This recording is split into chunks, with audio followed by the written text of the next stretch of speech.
How you guys doing? Mercer Kill, and I'm coming back at you again with another Ace Tanker video, and this time I'm doing it on my 260 reward tank that I just got recently. Now I'm going to go over some things about the 260, and if you don't have one yet, I'll be showing you how you can potentially defeat this out on the battlefield. Alright, so let's start it off with a little comparison here. First off, I've got the 260, the IS-7, and the IS-4. You know, both comparable tanks, I think, with what you get with the 260. 260 better DPM than both these tanks combined by a little bit over 100 on the IS-4 and almost 200 on the IS-7. All right, penetration-wise on its normal rounds, we're looking at better than the IS-4 and the IS-7. Average damage, you know, not quite as good as the IS-7 here with that 490 on the 130, but it's pretty much the same gun that you're going to find on the IS-4 with that 122. All right. Again, just going down here, reload time, and even though, so it reloads just slightly faster than the IS-4, a lot better than the IS-7. Big thing right here that we want to look at with the two guns and the comparison of them is the actual handling of the gun. You know, aim time 2.4, which is way better than both the other two tanks compared. The accuracy 0.35, which is again better than the IS-7 by a lot, just a smidge better than the IS-4. And all these other things, you know, firing on the move. Turret traverse is the same on all three tanks, but even after firing, the 3 versus a 4 or a 3.5. So, elevation, you know, doesn't really pain to apart so far with what I've seen in the gun. It is weaker there, but, you know, that's okay. You know, the oppression is just 1 degree less, and if you're used to playing with Russian tanks, then this isn't too bad, actually, all right? We get here, and I really want to talk about this right here, is the movement, 60 kilometers per hour, and you will hit those marks, okay? The power to weight ratio in this tank is just awesome. 1,200 horsepower, which is way better than the IS-4, and 200 or 150 better than the IS-7. This thing gets up and move, and you look at this power to weight ratio, I mean, it is 19.67. We're talking about medium, you know, power to weight ratios around here. Okay, and that's what this tank feels like driving around. It feels like a big medium tank. You know, I have a friend I constantly play with, and you'll see in this video, he's running around in the E5, and because my top speed is so much higher than his, I'm just able to freaking move and scoot a lot better than he's able to. All right. Your terrain resistances are, you know, pretty decent, not too bad. Okay, the turret traverse is decent speed. Track traverse, pretty much the same as IS-7, a little bit better than IS-4. All right, we down here and we look at armor. Armor's pretty much, you know, the same across the board on them. You know, 150 in the front, 150 in front. IS-4 is 104 or 140 in the front. It's definitely weak in the rear though, 70. You want to watch showing your ass in to people because that will get you messed up pretty fast. And a lot of times you can have, like, say a T-49, he'll come up behind you, and if he loads his heat round, he's going to be able to do pin real easy on you. Alright, let's see here. Health, you know, we are, again, looking at Russian, you know, if you don't like the health of the IS-7, which is 2150, you're not going to like the 260 because it's even less, 50 points less, which really, it does suck as a heavy tank to be that low on the health pool. All right. And other than that, good view range, 400. It's an all-around of really good tank to have. I'm really, really impressed with this thing so far. The weight on it is right in there with, like, the IS-7 and a little bit better than the IS-4, so it's not bad at ramming. You know, I use that quite common with my tank to be able to track people. So if we want to go ahead and look over here at the mod or the layout, the 3D model of the tank, we can see that even though it was 150 in the front, because it's got that whole pike armor that the Russians love, we actually are effective up to 300 plus, getting all the way up to 350. Now this is fairly good. I can tell you that a lot of times people will just end up loading their gold rounds, and if you're looking straight on them, they can pin your upper cheeks here. If they've got just a little bit of elevation on you, it really reduces that effectiveness of the peak. Now the lower plate here, that's going to be a typical thing that everyone else shoots at the IS-7. It's going to be your Bane as well. They're going to be going to shoot at this lower plate here. Now if you're a really tall tank, I wouldn't recommend shooting at the lower plate because the slope on it gets even higher. But if you're something else, or you don't really want to be poking over ridge, because that armor value just gets really weak. Okay. Most notable weak spot I can say for the turret, because you look at the turret and we are pretty darn strong across the board on the turret, is just this right here. This little pop-up is only 110 millimeters thick. So it's not very large hit marker. We go to the garage, we look at it. It's actually this little viewport right here. You know, it's not that big, but I have had people tag me in that once or twice. But common thing that people do is they will tag me right here in the lower glacis, you know, and then gold rounds potentially here in the upper plate. All right. We go ahead and look at the side here. It does have pretty decent spaced armor, and so you got good space in there. You know, with the tracks and everything like that, it's a little bit thinner, but and then you got that small strip there, which is nothing. But if you can sit there and show your side, you know, a little bit, you know, armor effectiveness is just ridiculous, and people aren't going to be going through that. All right, you can potentially side scrape with it, but then again, if you end up side scraping, you're just making this spot right here on the tank weaker. All right, so, and like I said before, if you're able to shoot at one, you know, from the back, you just got no problem going into it.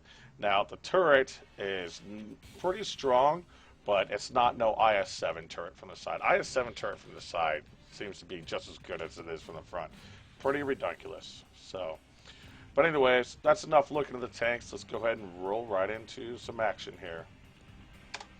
So here I am on Fisherman's Bay, running around with my buddy. Every good name is taken. He's in his E5, and because we're both pretty fast heavy tanks, pretty much borderline medium tanks, we're going to push hard down the 1-2. I really like doing this move. It's not, the enemy team usually doesn't expect to see heavies flanking down this real hard, and you know, granted, we are leaving the town pretty exposed. I mean, we do have an E100 and E75 that are going to be over there. But I feel like if we can sit there and push down the one line real hard, take advantage of that, potentially shoot back on the middle hill. This is where a lot of the control needs to happen.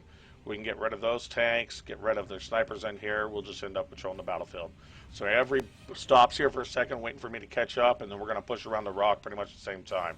Spot this T-49. Every pops around and puts around at him. I whole lock, put around on him. I push right past him, leaving him for every, and I'm going to end up taking out the T-50, the Skoda here. So you do a little ram there with him, okay, and just keep him in place. Constantly just re-ramming him, retracking him. I know that every's going to be able to take care of that T-54, and I'm just going to end up working this Skoda down. Put another round at him. Unfortunately, leave him with 20 health, but my partner takes him out. Come around here and just push on this T-30. Again, just bounce me. I'm going to end up pushing up into him hard.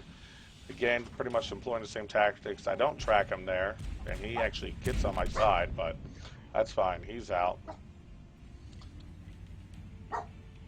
So, I'm going to end up pushing up. Every gets taken out by Artie, the bane of everyone's existence in the game. Artie's only good if I'm playing it, but that's all right. See that we got a Jagdpanther 2 up here. I'm going to go ahead and push up here on him. And we see this T-49 pushing over. Watch him, because I'm going to end up having some issues with him in a little bit. So got a Jagdpanther, or Jagdtiger lit. Got the Jagdpanther 2. I'm relit. So come up here, get a real quick round into him. And his gun depression isn't real great, so he's going to push over, trying to get me. I want to push up into him to make sure I hide that lower plate. So all he does is bounce turret. Finish him off real quick. And that T-49 took out our other light tank that we had, our 1390. Now I'm kind of worried about getting plugged in the butt by him. And that's why I'm just constantly trying to keep my turret in the middle so I can look back, potentially shoot him. I missed him there. I'm worried about the 62 Alpha. So, and that 49's in a good spot. I mean, granted, he didn't put a great hit in me, only 202 damage, but he's getting ready to line up another one. And luckily, I already took him out, so I don't even have to worry about that threat anymore. So, I've got Jagdtiger and a 62 Alpha. And Artie right there took out the 62. I get hit by the 53-55, that's alright, but I'm going to push the 62 Alpha pretty hard. Tracks me, quick shot, finishes him off. Our team is wrapped up the whole middle there, so we don't have to worry about that. So we've just got a grill, an E5, and then a bunch of Artie. There's the grill. Finish him off real quick.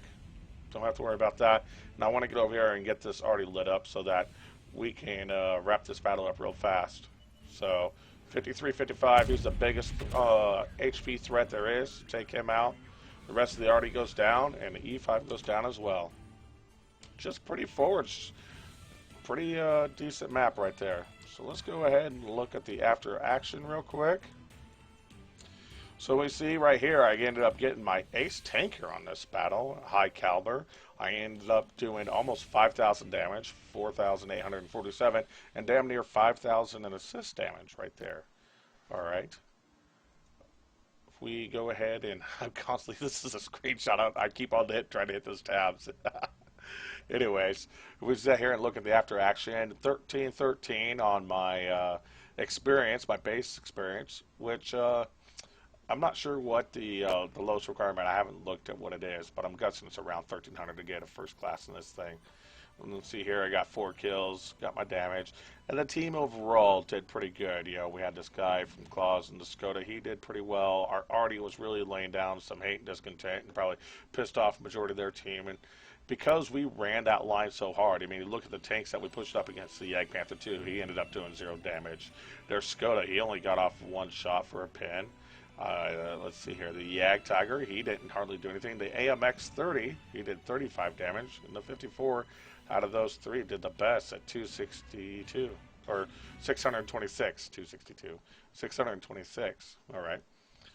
So here we go ahead and we look at the after action. Fired 11 times. Of those 11, we have 10 hits. That 1 miss. That was that 1 shot at the T-49. That was just auto aim, try to freaking plug it, and he was pulling out of there. Alright, so 10 hits, 10 pins, pretty good result right there. Ended up bouncing 3,080 damage as well. So received 10 hits, only 3 of them pinned.